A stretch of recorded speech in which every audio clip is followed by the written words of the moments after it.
Government of Assam আপুনি যিটো website link পাব ইয়াতে ক্লিক কৰিব।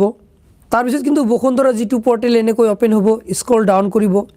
স্ক্ৰল ডাউন কৰাৰ পিছত আপুনি ইয়াতে চাব লিষ্ট অফ বসুন্ধৰা 2.0 ছাৰ্ভিচেছ, আপুনি ইয়াতে ক্লিক কৰিব। চাওক ইয়াতে প্ৰথম যিটো এপ্লাই নাও আছে আপুনি এপ্লাই নাওত ক্লিক কৰিব।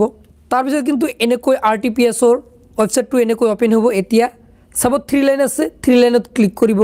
ক্লিক কৰাৰ পিছত ইয়াতে চাব আপোনাৰ যদি অসমীয়াত থাকে তেনে ক্ষেত্ৰত সেৱাসমূহ লিখা থাকিব, অন্যথা আপোনাৰ ইংলিছত থাকিলে ইয়াতে ছাৰ্ভিচেছ লিখা থাকিব। ইয়াতে ক্লিক কৰিব। ক্লিক কৰাৰ পিছত ইয়াতে চাওক কেইটামান অপশ্যন আছে, তাৰ মাজত একেবাৰে তলত চাব CSC সেৱাসমূহ, ইয়াতে ক্লিক কৰি দিব। তাৰপিছত কিন্তু আপোনাৰ সন্মুখত এনেকৈ ইণ্টাৰফেচ অ'পেন হ'ব। এতিয়া আপুনি কি কৰিব, স্ক্ৰল ডাউন কৰি তলত আহিব।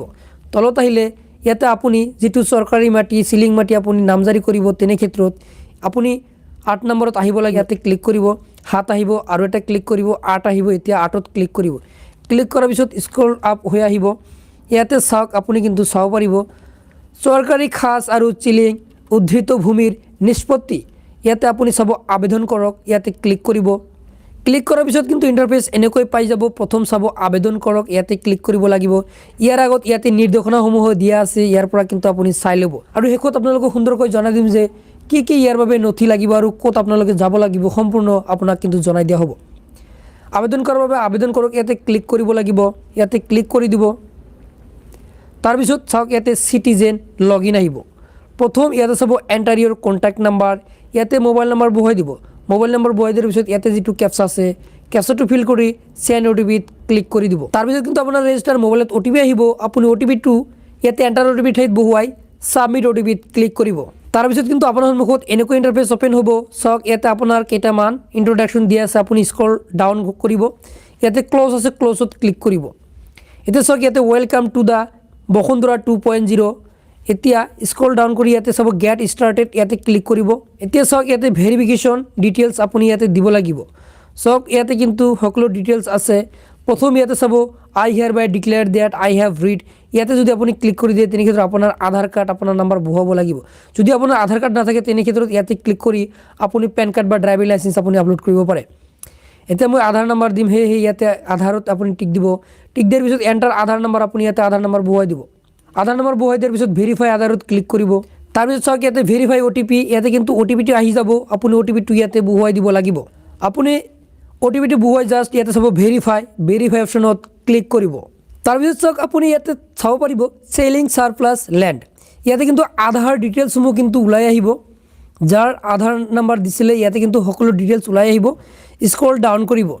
স্ক্ৰল ডাউন কৰাৰ পিছত এইসমূহ আপোনাৰ একো কৰিব নালাগে, জাষ্ট আপুনি ইয়াতে চাব ইয়াতে আপোনাৰ যিটো PM কিষাণ, চাওক ইয়াতে ইয়েছ থাকিব। 7 নম্বৰ যিটো আছে PM কিষাণৰ হিতাধিকাৰী হৈ থাকে তেনে ক্ষেত্ৰত ইয়েছত টিক দিব, অন্যথা আপুনি নোট টিক দি দিব। তাৰপিছত ইয়াতে কাষ্ট আছে, আপুনি কাষ্টটো চিলেক্ট কৰিব। জেনেৰেল হ'লে ইয়াতে টিক মাৰ্ক দিব। এইখিনি দিয়াৰ পিছত স্ক্ৰল ডাউন কৰি ইয়াতে নেক্সট পাব, নেক্সটত ক্লিক কৰিব। তাৰপিছত কিন্তু এনেকৈ ছাকচেছ হৈ যাব। এতিয়া আপুনি ইয়াতে লেণ্ড ডিটেইলছ দিব লাগিব। প্ৰথম চাব ডিষ্ট্ৰিক্ট চিলেক্ট কৰি দিব। তাৰপিছত চুজ চাৰ্কেল, আপুনি ইয়াৰ পৰা আপোনাৰ চাৰ্কেলটো চিলেক্ট কৰিব। চাৰ্কেল চিলেক্ট কৰাৰ পিছত ইয়াতে আপোনাৰ টিক থাকিব ৰুৰেল, যদি আপুনি গাঁও অঞ্চলত বাস কৰি আছে তেনে ক্ষেত্ৰত ৰুৰেল, নগৰ অঞ্চলত বাস কৰিলে আৰবানৰ টিক দিব। তাৰপিছত চাৰ্চ ইয়ৰ ভিলেজ, ইয়াৰ পৰা আপোনাৰ ভিলেজটো চিলেক্ট কৰিব।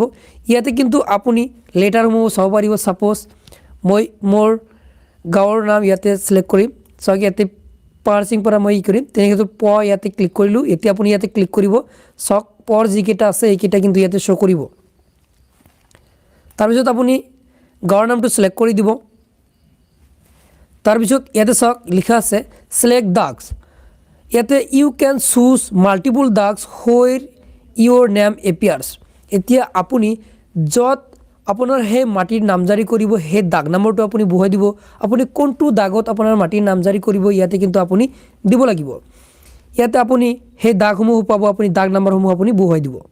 ছাপ'জ আপুনি যিটো দাগ নম্বৰত বহুৱাই দিব তেনে ক্ষেত্ৰত ইয়াতে এটা বক্স পাব, আপুনি বক্সত টিক দিব। টিক দিয়াৰ পিছত কিন্তু ইয়াতে সকলো ডিটেইলছ কিন্তু ওলাই আহিব। চাওক ইয়াতে কিন্তু আপোনাৰ দাগ নম্বৰ আহিব। এতিয়া চাওক ইয়াতে আই এম এপ্লাইং ফৰ, ইয়াতে চাওক হোম ষ্টেট এগ্ৰিকালচাৰ, আপুনি কোনটো জমিৰ বাবে আপুনি আবেদন কৰিব ইয়াতে কিন্তু চাব পাৰিব।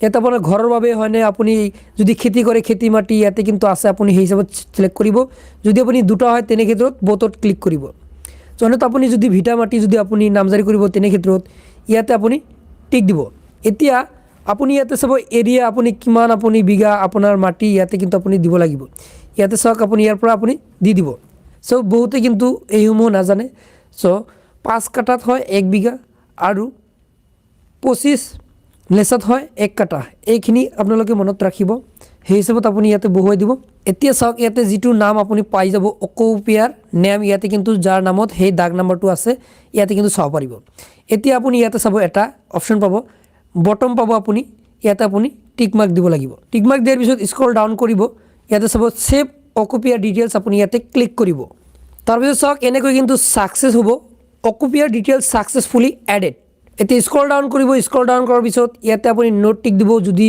কোনো ধৰণৰ যদি মাটি অসমত নাথাকে আৰু যদি থাকে তেনেকৈ ইয়েছত ক্লিক কৰিব এতিয়া জাষ্ট নেক্সটত ক্লিক কৰিব তাৰপিছত লোকেশ্যন ডিটেইলছ সাকসেসফুলি এডেড ইয়াতে ওকেত ক্লিক কৰিব এতিয়া ইয়াতে কিন্তু এপ্লিকেণ্ট ডিটেইলছসমূহ আহি যাব ইয়াতে তাৰপিছত ইয়াতে কিন্তু এইসমূহ ফিল থাকিব ইয়াতে কাষ্টটো সিলেক্ট কৰি দিব লাগিব ইয়াতে ক্যাটাগৰী আছে আপুনি ক্যাটাগৰীটো সিলেক্ট কৰিব স্ক্ৰল ডাউন কৰিব ইয়াতে চাওক মেৰিটেল ষ্টেটাছ ইয়াতে দিব লাগিব মেৰিট হলে ইয়াতে ক্লিক কৰিব যদি বিবাহিত নহয় তেনেকৈ আনমেৰিডত ক্লিক কৰিব বিধৱা হলে উইডো এতিয়া এড্ৰেছ ডিটেইলছ আছে ইয়াতে এড্ৰেছ ডিটেইলছটো আধাৰ কাৰ্ডৰ সৈতে লৈ ল'ব আপোনাৰ ফিল কৰিব নালাগে স্ক্ৰল ডাউন কৰিব ইয়াতে পাৰ্মানেণ্ট এড্ৰেছ আৰু প্ৰেজেণ্ট এড্ৰেছ যদি সেম হৈ থাকে তেনেহ'লে ইয়াতে টিক মাৰ্ক দিব এতিয়া ইয়াতে আহি যাব এইটো আপোনাৰ কৰিব নালাগে জাষ্ট ইয়াতে এপ্লিকেণ্ট এপ্লাইং ফৰ ইয়াতে এপ্লাইং এজ জইন বাই ইণ্ডিভিজুৱেল আপুনি ইণ্ডিভিজুৱেলত টিক দিব যদি আপুনি অকলে কৰি আছে অন্যথা আপুনি জইনটোত ক্লিক কৰিব তাৰপিছত অকুপেশ্যন আপুনি ইয়াৰ পৰা সিলেক্ট কৰি দিব সক ইয়াতে কিন্তু লিখা আছে কি কৰে ইয়াতে কিন্তু লিখা আছে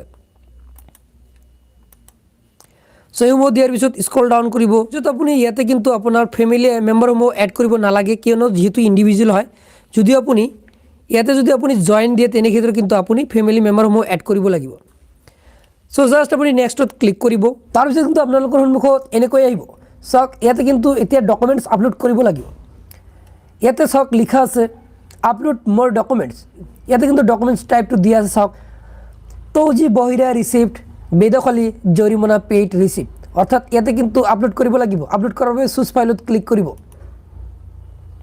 তাৰপিছত ইয়াতে ফাইলছত ক্লিক কৰিব ক্লিক কৰাৰ পিছত কিন্তু আপুনি ইয়াৰ পৰা আপোনাৰ হেই ডকুমেণ্টছটো আপলোড কৰি দিব ডকুমেণ্টছটো আপলোড কৰাৰ পিছত ইয়াতে কিন্তু আপুনি হোসাইডত চাব পাৰিব আপোনাৰ যি নেম ইয়াতে ডকুমেণ্ট নেম কিন্তু আহি যাব তাৰপিছত ইয়াতে চাব এনি ৰিলেটেড ডকুমেণ্ট ইয়াতে কিন্তু আপুনি সম্পৰ্কীয় ইয়াতে যে আপুনি বসতি কৰি আছে ইয়াৰ কিন্তু এখন আপুনি ডকুমেণ্টছ দিব লাগিব ডকুমেণ্টছ দিয়াৰ বাবে ইয়াতে চুজ ফাইলত ক্লিক কৰি চেম হিচাপত আপুনি আপলোড কৰিব সো এই ডকুমেণ্টছখিনি আপলোড কৰাৰ পিছত নেক্সটত ক্লিক কৰিব নেক্সটত ক্লিক কৰাৰ পিছত কিন্তু আপোনাৰ সন্মুখত এনেকুৱা ইণ্টাৰফেচ আহিব ইয়াতে চাওক এপ্লিকেশ্যন প্ৰিভিউ আপুনি ইয়াতে কিন্তু এপ্লিকেশ্যনসমূহ আপুনি চাব পাৰিব ইয়াতে চাওক একসেপ্ট এগ্ৰিমেণ্ট এণ্ড সাবমিট আপুনি কি কৰিব ইয়াতে সব এটা চেক বক্স আছে আপুনি ইয়াতে টিক মাৰ্ক দিব টিক মাৰ্ক দিয়াৰ পিছত আপুনি ইয়াতে ফিনিশ পাব ফিনিশ অপচনত ক্লিক কৰিব এতিয়া কিন্তু আপোনাৰ 10 টকা পেমেন্ট কৰিব লাগিব পেমেন্ট কৰাৰ বাবে আপুনি অলপ সময় ওয়েট কৰিব ইয়াতে কিন্তু পেমেন্ট মুড কিন্তু আহিব আপোনাক দেখুৱাই আছো চাওক ইয়াতে কিন্তু আপোনাৰ পেমেন্ট কৰিব লাগিব ইয়াতে চাওক লিখা আছে 10 টকা আপোনাৰ কিন্তু পেমেন্ট কৰিব লাগিব সো আপুনি পেমেন্ট কৰাৰ বাবে বেংক সিলেকশনত আপুনি ইয়াতে ক্লিক কৰিব